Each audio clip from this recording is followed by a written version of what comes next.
Entonces, ¿qué cosa es el sistema del citocromo P450? No es una enzima, como les he dicho, sino básicamente es un conjunto, ¿ya? Se encuentra a nivel del retículo endoplásmico del hepatocito, a nivel hepático. Las isoformas, vale decir, no existe un solo citocromo P450, hay varias. ¿Ya? Sin embargo, cada una pues tiene sus particularidades. No significa que van a tener que ustedes aprenderse todas y memorizar todas. Lo importante es que quede el concepto. ¿Ya? ¿Dónde está? ¿Para qué sirve? ¿Qué cosa hace? ¿Ya? Como ejemplo nada más colocamos aquí dos de sus isoformas. Esta, por ejemplo, se encarga de metabolizar más a los antiarrítmicos, antidepresivos, como están viendo, algunos betabloqueadores. Por lo tanto, hay que tener cuidado cuando se usan ese tipo de fármacos. ¿Ya? Y habrá otros que metabolizan, por ejemplo, otro tipo de fármacos, como es en este caso los inhibidores de bomba, digamos, o las benzodiazepinas. Entonces, de forma general, yo sinceramente no creo que exista alguien que se tenga de memoria los 50.000 fármacos y cada uno sabiendo qué interacción tiene con el citocromo P450. ¿Ya? Lo que sí debemos de saber es quiénes son inductores, eso sí, ¿no? Para manejarlo con cierto cuidado. ¿Ya? Estos son los fármacos que inducen a esta enzima, y al inducir es otra forma de decir potencian esta enzima, y al potenciarla, obviamente, ese primer paso va a ser mucho más marcado, lo que va a significar que va a haber más medicamento que se va a metabolizar en ese primer paso.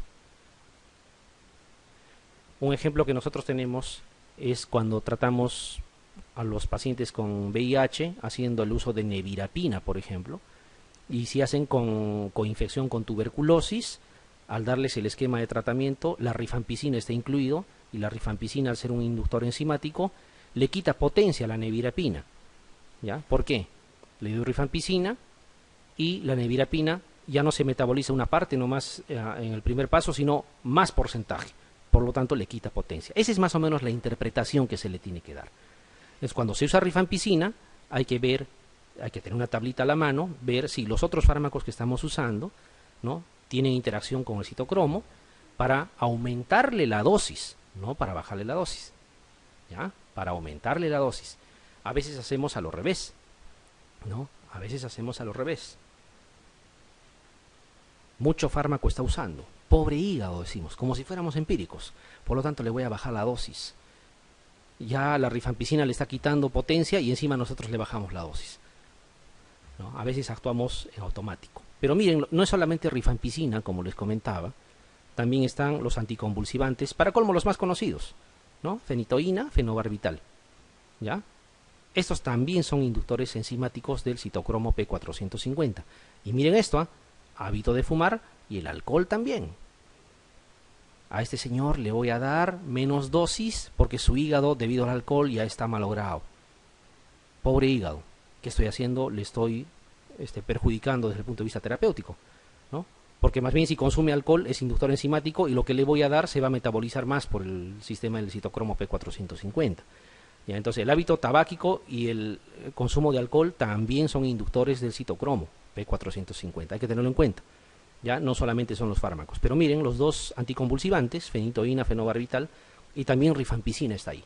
¿Ya? Pero lo que más les van a preguntar es rifampicina, de una u otra forma. A veces la pregunta es directa y le dicen cuál de los siguientes es un inductor del citocromo P450. Muchas preguntas han venido así. ¿Ya? Bien. Vamos a ver. En los fármacos administrados por vía oral, el metabolismo parcial de los mismos, metabolismo parcial, conocido como el primer paso, se lleva a cabo ¿en dónde? Así es. Grabado para siempre, ¿eh? Ya esto ya no lo van a repasar.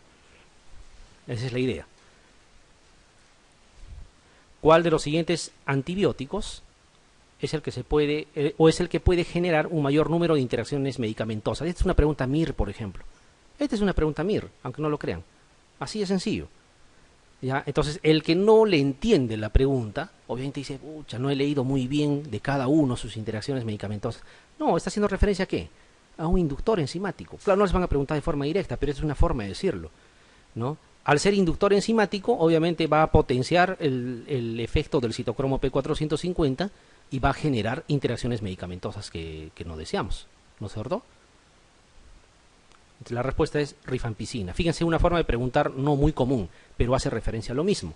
Por eso siempre comento, las preguntas en realidad no son ni difíciles ni fáciles, simplemente son planteadas de diferentes modos que a veces no le interpretamos bien lo que nos están preguntando, pero en realidad es lo mismo todas las veces, ¿ya? La forma de preguntar es lo que puede variar.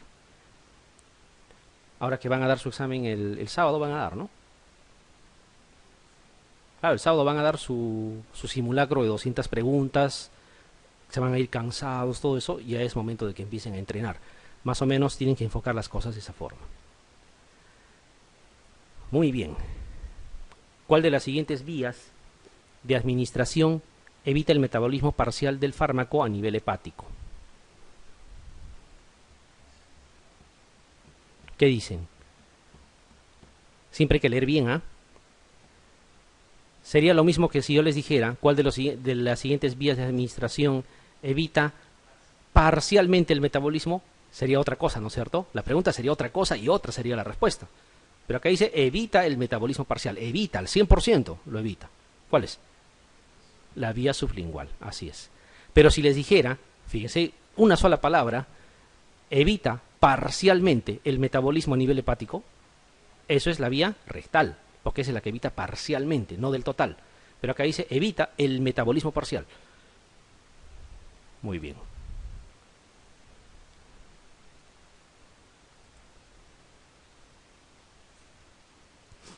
¿Cuál de las siguientes vías de administración de fármacos no existe absorción?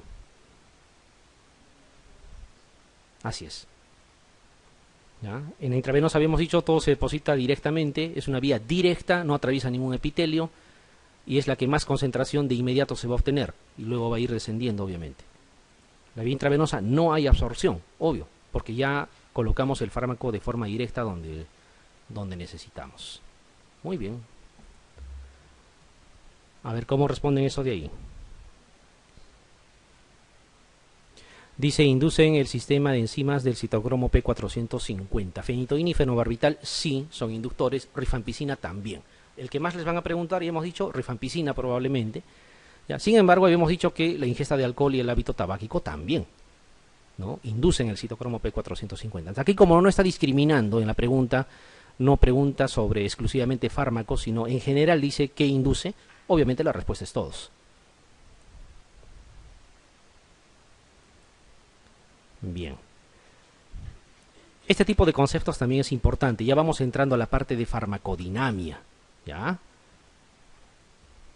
Cuando ustedes administran un fármaco, y vamos a poner de ejemplo el antibiótico, porque les vuelvo a recordar, al final ustedes van a desarrollar los principales fármacos en cada capítulo de clínica. En neuro harán la parte de neuro, en endocrino lo mismo, ¿no es cierto? En nefrología, ¿ya? Y obviamente conmigo vamos a conversar la parte de antibióticos, ¿ya? Y este es un interesante ejemplo más o menos de lo que sucede. Todo fármaco administrado, podríamos poner ejemplo un antibiótico, digamos, va a describir en este plano cartesiano, concentración tiempo, ¿no? Esto de aquí de amarillo vendría a ser la concentración que se obtiene a nivel sanguíneo, ¿ya? Si administramos el fármaco, obviamente va a haber un incremento hasta que vamos a lograr la concentración máxima, pero no se va a ir de forma infinita para arriba, ¿no es cierto? Después esa concentración o pico máximo va a empezar a disminuir, ¿no? Hasta que al final se va a depurar del total. Bien. Sin embargo, esta curva va a generar algunos puntos importantes que nosotros debemos de recordar para poder hablar de los parámetros farmacodinámicos. ¿Cuáles son? Obviamente, como su nombre lo indica, esto será el pico máximo o concentración máxima. Es la máxima concentración que se logra luego de administrar un fármaco. Luego irá descendiendo. Y aquí está vida media. ¿Ya? ¿Qué cosa es el tiempo de vida media? Hay que tener cuidado, ¿ya? El tiempo de vida media no es el promedio de tiempo que demora en depurarse un fármaco de la sangre. Es el tiempo que se requiere, ¿ya?, para que la mitad de la concentración se elimine de circulación, ¿ya? La mitad de la concentración, por eso se llama tiempo de vida media, ¿ya? Es el tiempo transcurrido desde la administración hasta que el fármaco se haya depurado la mitad de la concentración que tenía. ¿Ya? O si quieren, tiempo requerido para eliminar, ¿no?, de la circulación la mitad de la concentración de un fármaco. Eso es la vida media. ¿Ya? Hay otras cosas también que es necesario e importante describir aquí.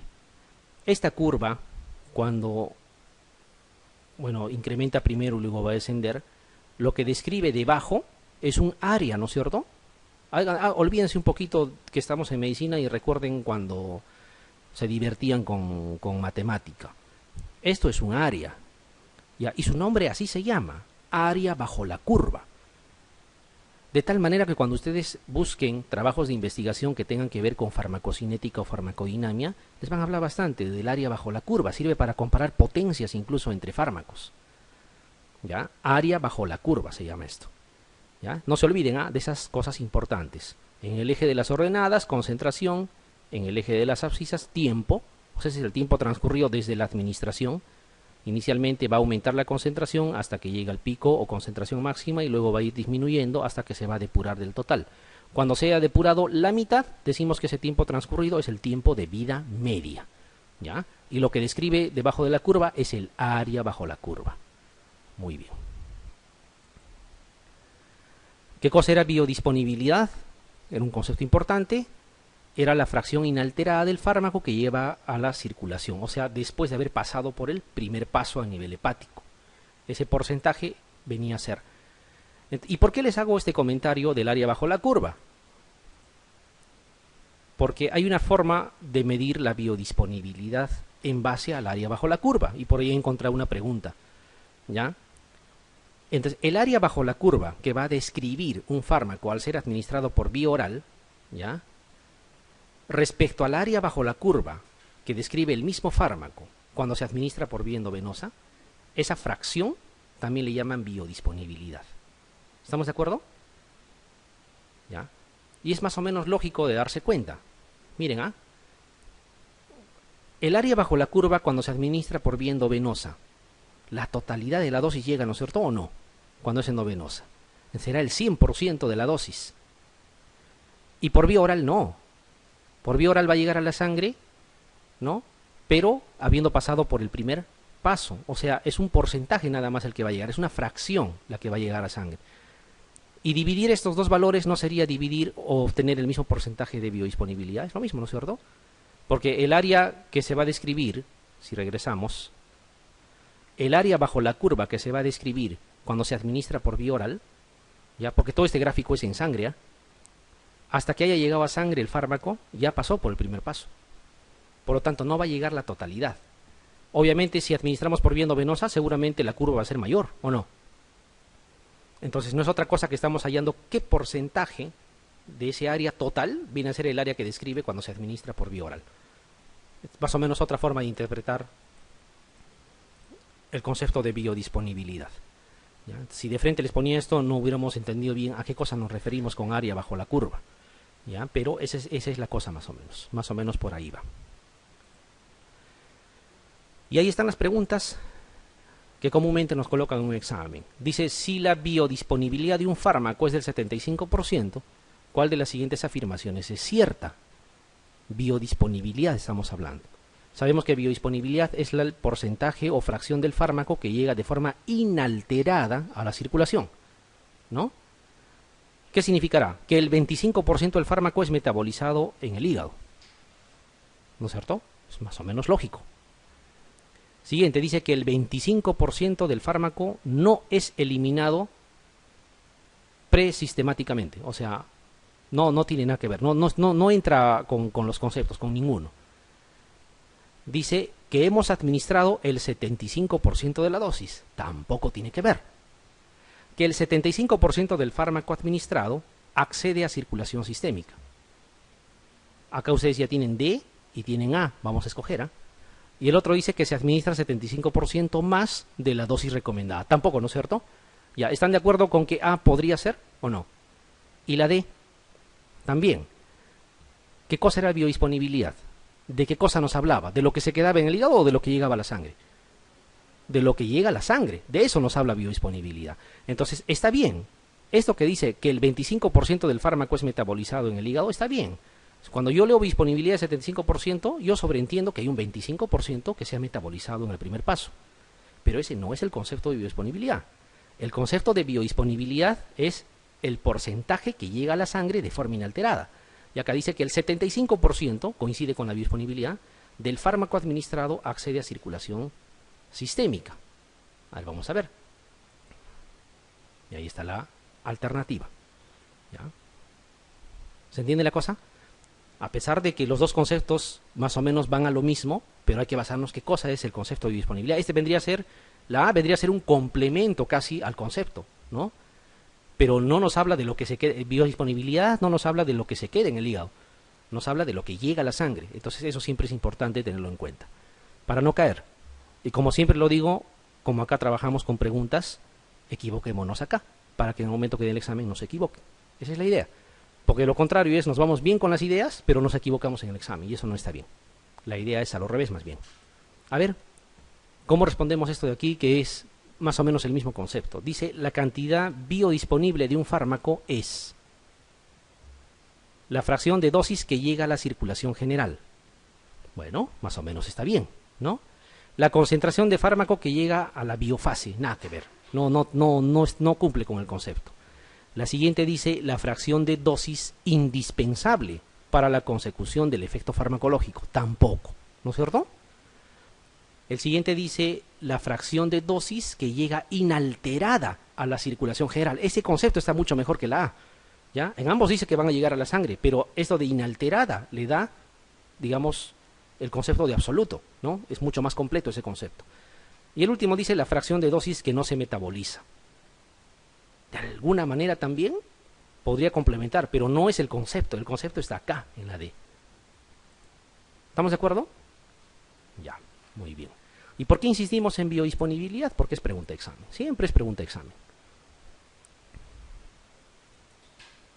A ver, ¿cómo analizamos esto? Léanlo primero.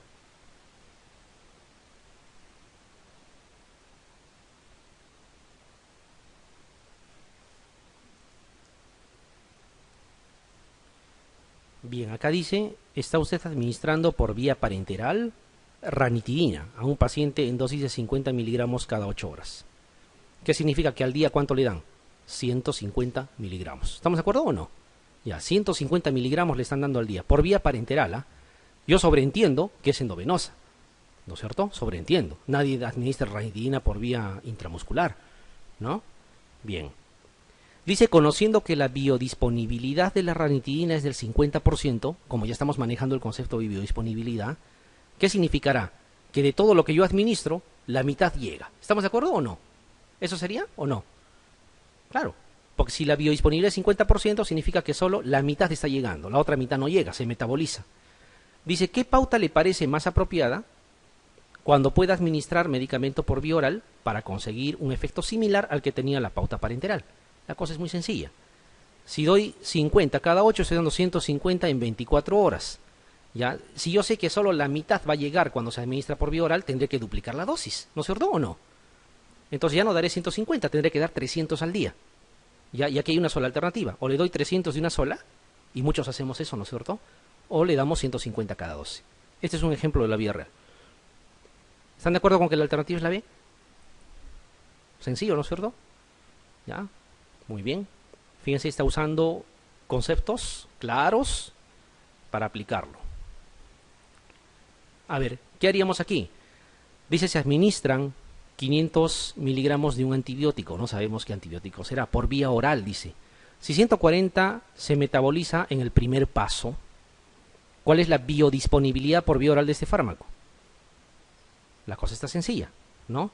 A ver, vayamos. Damos 500 miligramos. ¿Sí? Muy bien. Eso ya lo tienen ustedes impreso, ¿no? Sí, pues la SECRE se ha dado la molestia de soplarles. Ya, está bien, pero igual miremoslo. Ya, si damos 500 miligramos y sabemos que 140 se van a metabolizar en el primer paso, ¿qué significa? Que solamente va a llegar 360. ¿Estamos de acuerdo?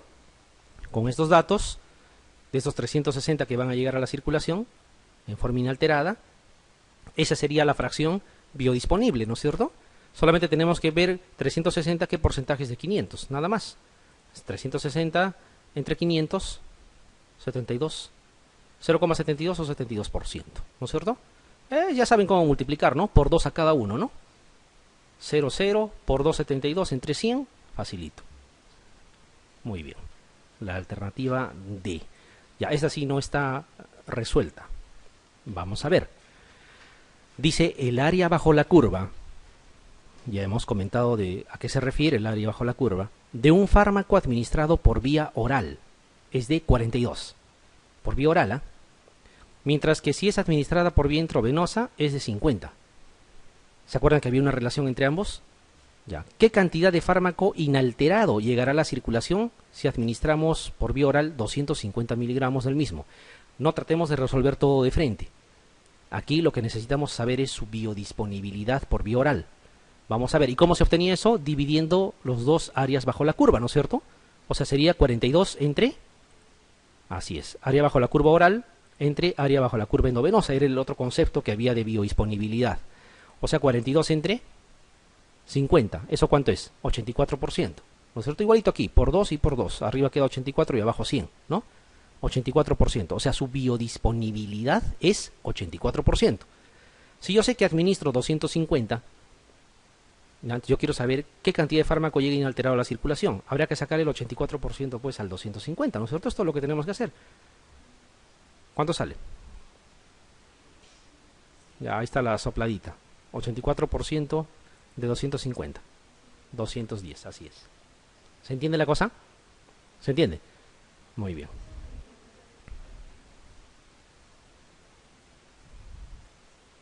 Muy bien, muy bien. Incluso podrían aquí multiplicar de frente, ¿no? Porque la fracción es lo mismo. Por 42 entre 50, aquí al final van a tener que multiplicar 42 por 5. Y la tabla de multiplicar por 5 es sacarle la mitad de un 0, ¿no? ¿Se acuerdan o ya se han olvidado de lo que hacían en aquellos años? Uy, ¿qué pasó? Ya. Muy bien. Seguimos hablando de estos parámetros farmacodinámicos. Habíamos hablado del área bajo la curva, ¿no? Aquí ya le vamos a agregar, en el caso de los antibióticos, un término más, que es el famoso MIC, o concentración inhibitoria mínima, ¿no? MIG. ¿Ya? Esta concentración inhibitoria mínima, ¿qué cosa es? Es la mínima cantidad de antibiótico que se requiere ¿para qué? ¿Para eliminar, para matar a las bacterias? Para inhibir su replicación, nada más. ¿Ya? Entonces, la mínima cantidad de antibiótico necesario para lograr inhibir la replicación de las bacterias, eso se llama concentración inhibitoria mínima. ¿Ya? Y ahí está. Tiene que ver justamente con la concentración. Esa es la concentración inhibitoria mínima. Y aquí nace otro parámetro más. Si todo lo que se dibujaba debajo del área era el área bajo la curva, hay otro concepto que es área bajo la curva sobre el MIG. O sea, lo que está sobre el MIG nada más. ¿Ya? ¿Y por qué quiero que se familiaricen con esto? Porque en un momento más vamos a empezar a hablar de esos términos. ¿Ya? Y nos guste o no, así es la farmacodinamia. Y no es nada difícil tampoco. Simplemente hay que familiarizarnos y utilizarlo bien. Área bajo la curva sobre el MIG. ¿Ya? O sea, será ese área bajo la curva, que podía ser todo, pero considerando solo lo que está por encima del MIG. Nada más. Muy bien. Entonces, en este tipo de estamos hablando exclusivamente de antibióticos en este momento, ¿ya? Porque aquí ya nos abrimos un poquito, ¿ya? Habrá farmacología, ya he dicho, del sistema nervioso, renal, digestivo, que lo van a hacer en cada capítulo. Ya aquí vamos a adelantar la parte farmacodinamia, por lo menos de los antibióticos, porque ustedes van a tener otra clase de antibióticos también, ¿ya? Para complementar, ahí ya no se puede hablar de esto, ahí ya sobre eso vamos a más bien trabajar. Desde el punto de vista farmacocinético y farmacodinámico, solamente hay dos tipos de antibióticos, o dos grupos, no hay más. ¿Ya? Y son los antibióticos que son dependientes de la concentración y los antibióticos que son dependientes del tiempo. Nada más. No hay otro tercero. Vamos a definir bien eso. Habrá algunos fármacos, un grupo,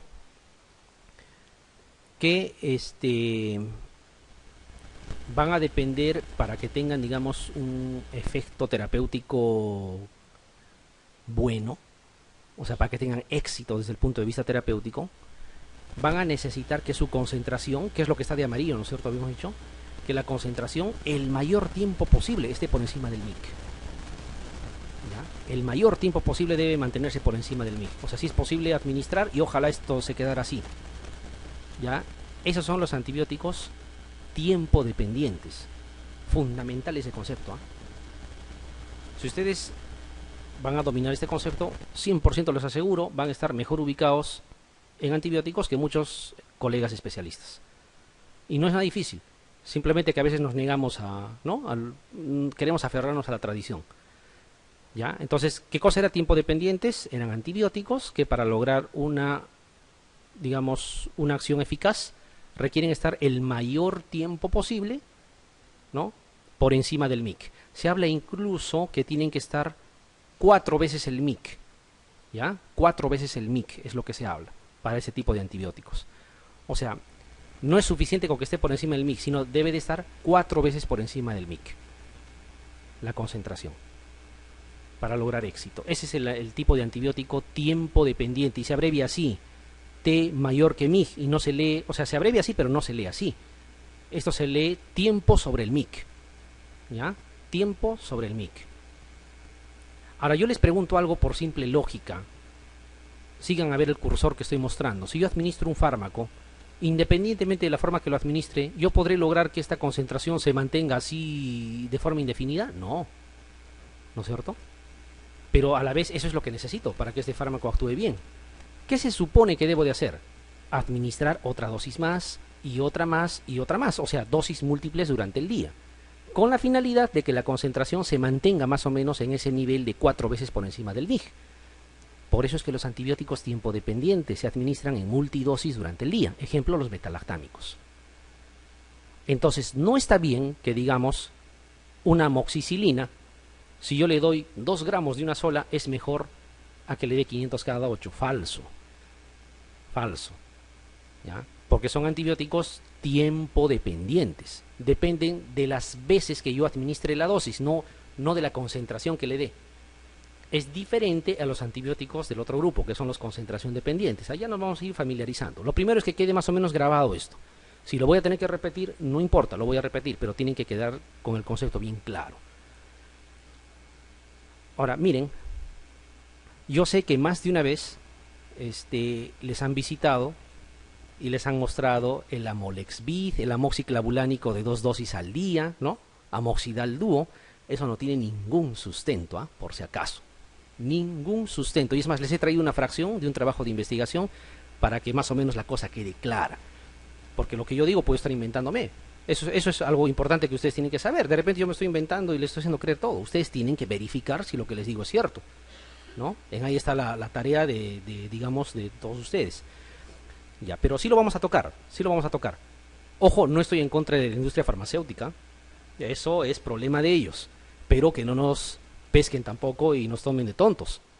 ¿Ya? A mí cuando me vienen a hablar del tema, yo les hablo de lo que conozco y no tienen forma de refutarme. Todavía me dicen, yo no sabía eso. No sabían, pero sin embargo hablan, ¿no? Vamos a ver.